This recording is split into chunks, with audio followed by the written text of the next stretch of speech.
সাবিহা কথা বলবে বলেছিল, কি বলবে সেটুকু শুনতে গিয়েছিলাম শুধু। তুমি তো জানোই সকালে চলে যাবে ও। তাই বলে আপনাকে ভালোবাসি বলবে? তুমি নিজেও ভালোবাসবে না, ভালোবাসার কথা বলবে না, আর কেউ বললেও সহ্য করতে পারবে না। কিন্তু কেন বলো তো? চোখে চোখ রেখে জিজ্ঞেস করলো আরিশ। ওরা ছলছল নয়নে তাকিয়ে আছে কেবল। সত্যি তো, এরকম কথাবার্তা কেন বলছে সে? থতমত খেয়ে গেল বেচারি। তার মনের মধ্যে যে কি অশান্তি লাগছে সেটা তো আরিশকে বোঝাতে পারছে না। কিছু না, ঘুমাবো আমি, ছাড়ুন। ওরা ধীরে ধীরে আরিশের বুক থেকে সরে এসে পাশের বালিশে মাথা রাখল। সে মুখ ঘুরিয়ে আরিশের বিপরীত দিকে শুয়ে পড়ল। আরিশ একটু দেরি করল না, পেছন থেকে ওর কোমরে আলতো করে হাত রাখল। তারপর এক টানে তাকে নিজের দিকে টেনে নিল। এক নিমেষে ওরা আবার আরিশের উষ্ণ বুকের সাথে মিশে গেল। জানেনি, চেয়েও যেন না চাওয়ার মতোই কাছে আসা যায়। বুকের স্পর্শে তার অভিমানগুলো ধীরে ধীরে গলে যেতে লাগলো।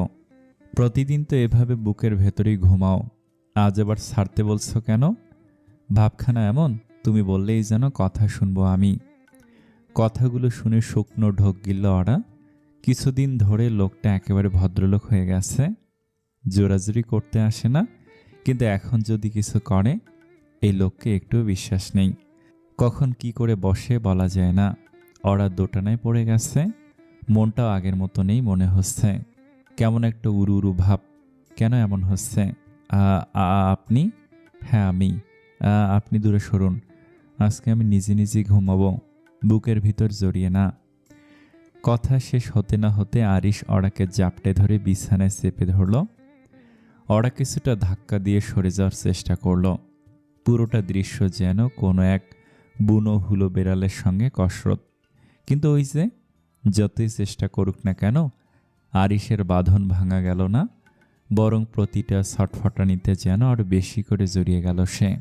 একরকম হার মেনে নিঃশ্বাস ফেলল ওরা। Stay still, hummingbird. আরিশ কিছুটা থামল, জিহ্বা দিয়ে নিজের ঠোঁট ভিজিয়ে নিয়ে আবার বলতে লাগলো, যতদিন আমি বেঁচে আছি আমার বুকেই মাথা রেখেই তোমাকে ঘুমাতে হবে। সেটা তুমি চাও বা না চাও, তাতে কোনো তফাৎ হয় না। কারণ আমার ভালোবাসার শর্ত মানে না ওরা। আমি তোমায় ভালোবাসি, একটুখানি উন্মাদ হয়ে, এতটাই। চাইলে তোমায় নিজের করে রাখতে শাস্তিও দিতে পারি। ওরা একদম বোঝে না এই ছেলেটা কি বলছে। চোখ বড় বড় করে তাকিয়ে থাকে। তার এমন ভেবাচেকা মুখ দেখে আরিশ শেষে আলতো করে তার নাকটা টিপ দেয়, যেন চোখ দিয়ে বলে, বোকার মতো তাকিয়ে আছো কেন? শেষের বাক্যটা মনে হচ্ছে তোমার মাথার উপর দিয়ে গেল। হ্যাঁ, মানে না। মুচকি হাসলো আরিশ। ওরার কপালে চুমু খেলো একটা। আবেশের চোখ বন্ধ করে ফেলল ওরা। যদি কখনো পরিস্থিতি এমন হয় তুমি আমাকে ছেড়ে চলে যেতে চাইছো, তখন আমি তোমাকে কখনোই যেতে দেব না পাখি। তোমার জন্য দরকার পড়লে তোমাকে শাস্তি দেব। আমার জিনিস কেবলই আমার। আপনি ভালোবাসেন আমাকে? লম্বা নিঃশ্বাস ফেলে শুধালো ওরা। আরিশের হৃদয় অদ্ভুত তোলপাড় চলছে। ভালোবাসা?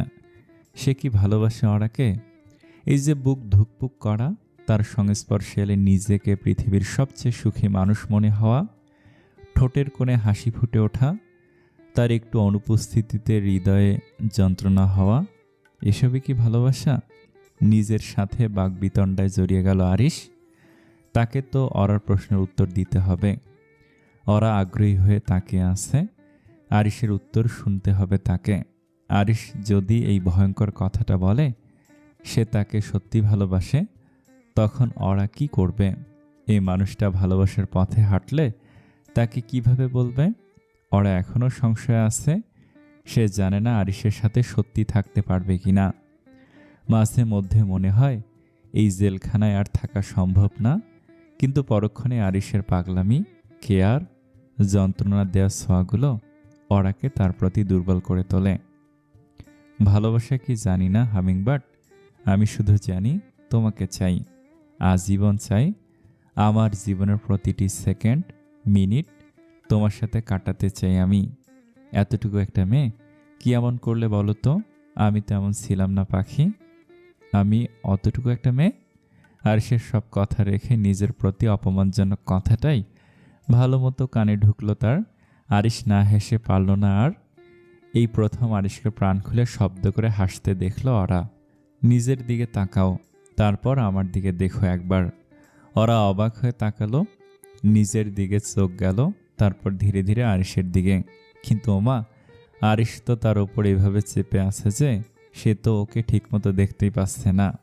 একটা দীর্ঘ নিঃশ্বাস ফেলে মনে মনে ভাবল, আরেকটু লম্বা হলে, আরেকটু মোটা হলে আজই এর অপমানের উপযুক্ত জবাব দিয়ে দিতাম। থাক এসব, ঘুমাতে হবে, সকালে এয়ারপোর্টে যেতে হবে আবার। সকাল সকাল ফ্লাইট সাবিহার। আপনি যাবেন? যাব না। ওরা সরাসরি কিছু বলতে পারল না, চুপ করে রইল।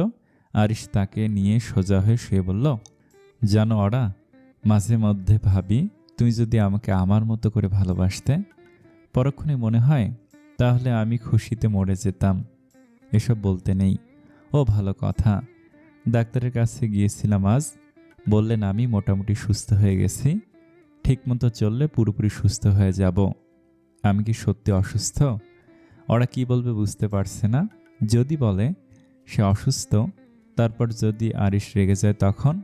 আপনি ঠিক আছেন, এত ভাববেন না, ঘুমান। মৃদু হাসল আরিশ। ওরা ঠোঁটে ঠোঁট ছুঁয়ে দিল।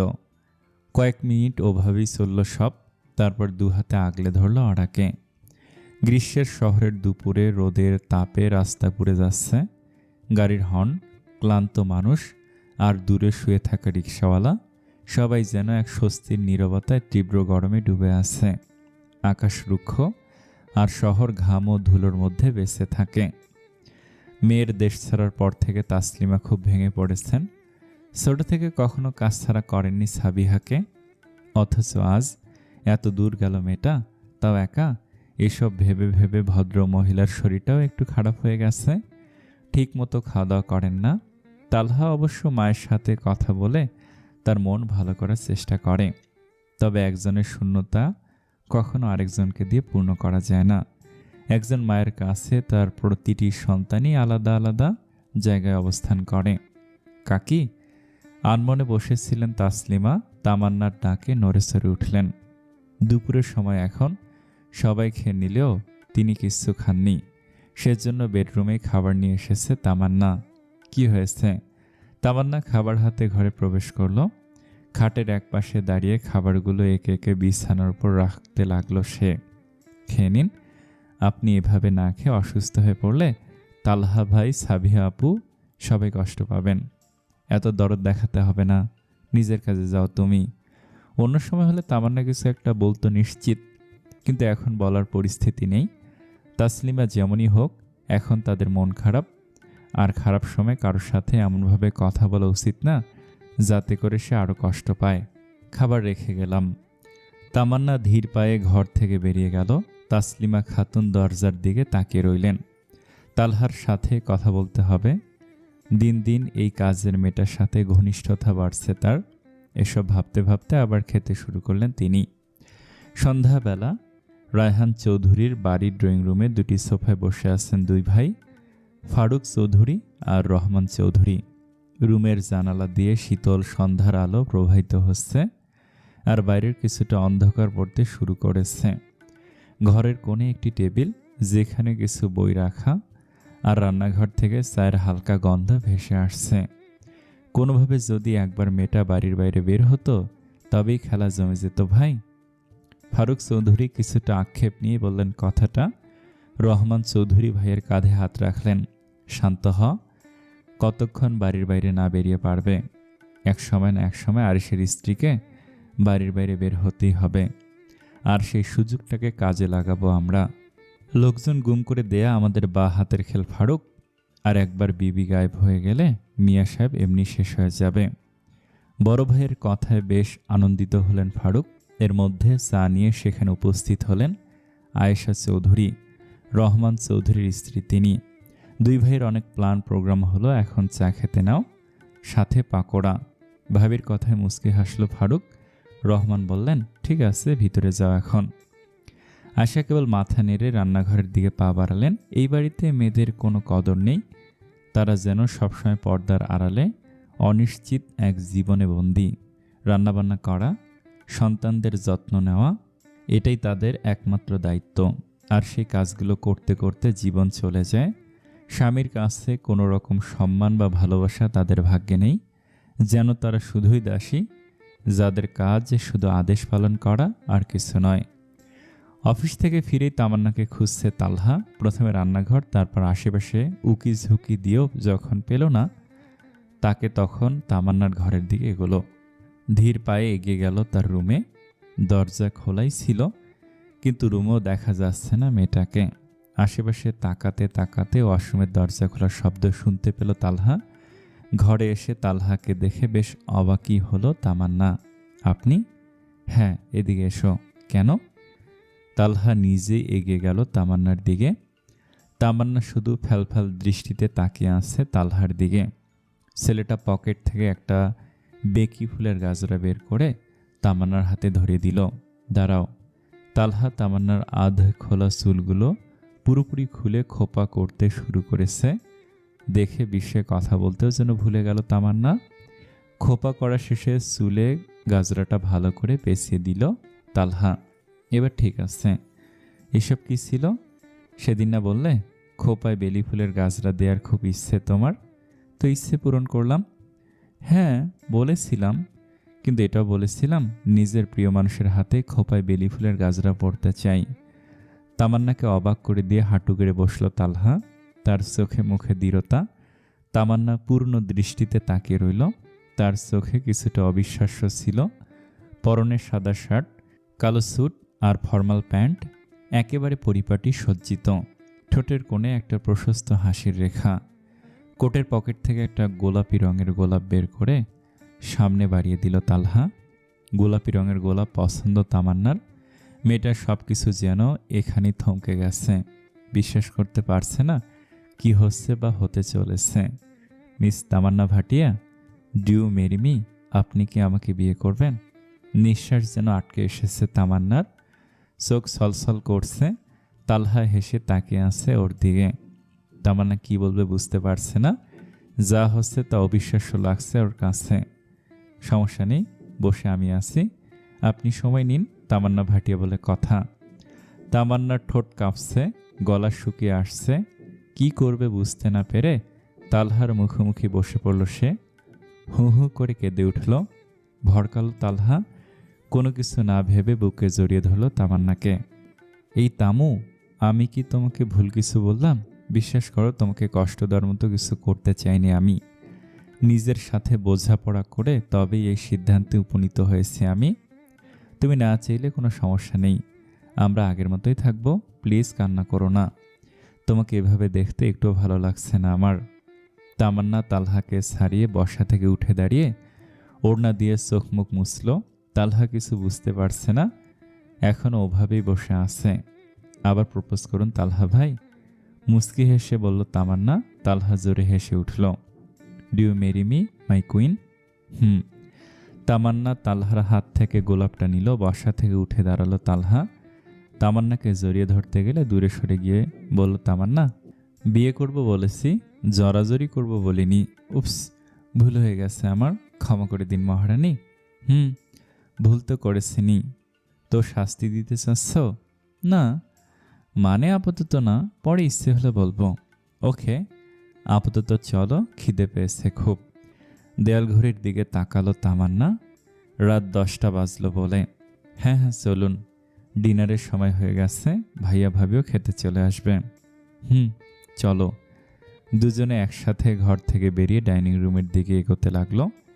বিষয়টা দূর থেকে খেয়াল করেছে ওরা। হঠাৎ ওদের একসাথে ঘর থেকে বের হতে দেখেই কিছু একটা ভেবে মুচকি হাসলো মেয়েটা। শরীর কেমন এখন? আয়নার সামনে দাঁড়িয়ে আছে আরিশ। স্কিন কেয়ার নিয়ে খুব সচেতন সে। রাতেও তার স্কিন কেয়ার বাদ যায় না। ওরা চেয়ারে বসে আছে চুপচাপ। ভালো। ভার্সিটি কবে যাবে? নড়েচড়ে উঠল ওরা। আপনি যেদিন সময় পাবেন। বেশ, কাল চলো তাহলে, সব ফর্মালিটিস কমপ্লিট করে আসব। ভীষণ খুশি লাগছে ওরার। সে কখনো ভাবেনি এ বাড়িতে থেকে তার পড়ালেখা হবে। যদিও লেখাপড়া পছন্দ ছিল ওরার, কিন্তু সেদিন রনির বলা কথাগুলো শোনার পর থেকে ওরা এটা অনুভব করেছে লেখাপড়া আসলেই দরকার। আচ্ছা। গায়ের টি শার্ট খুলে বিছানায় ছুঁড়ে ফেলল আরিশ। ওরা আর চোখে তাকিয়ে আছে সেদিকে। আচ্ছা হামিংবার্ড, এমনিতে তো খুব বকবক করো তুমি, কিন্তু আমার সাথে এত কম কথা বলো কেন? চমকালো ওরা। এই লোক কিভাবে জানলো সে বকবক করে? কারণ এ বাড়িতে আসার পর থেকে তো আরিশের সাথে কিংবা বাকি কারোর সাথেই তেমন কথা বলে না সে।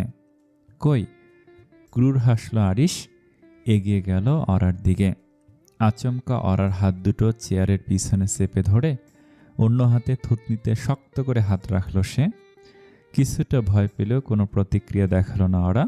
এই 2 মাসে আরিশের পাগলামির সাথে পরিচিত হয়ে গেছে সে। বলবো? হ্যাঁ। আরিশ অরার কানের লতিতে চুমু খেলো কয়েকটা, তারপর বসালো মৃদু কামড়। মুচড়ে উঠল অরার শরীর। আরিশের উষ্ণ নিঃশ্বাসের শব্দে কিছু একটা হচ্ছে তার। অরাকে হুট করে কোলে তুলে নিল সে, তারপর বিছানায় নিয়ে বসালো। মুখোমুখি বসলো দুজন। গতকাল বিকেলে একা একা কি বলছিলে? আরিশের দিকে তাকালে কেমন কেমন লাগে আমার। কেন লাগে? আধা পাগল লোকটাকে বিয়ে করে আমিও মনে হয় পাগল হয়ে যাচ্ছি। মনে পড়ে হামিংবার্ড? আরিশের কথায় বিষম খেল ওরা। আরিশ মুচকি হেসে পাশে টি টেবিলের উপর রাখা পানির গ্লাসটা এগিয়ে দিল তার দিকে।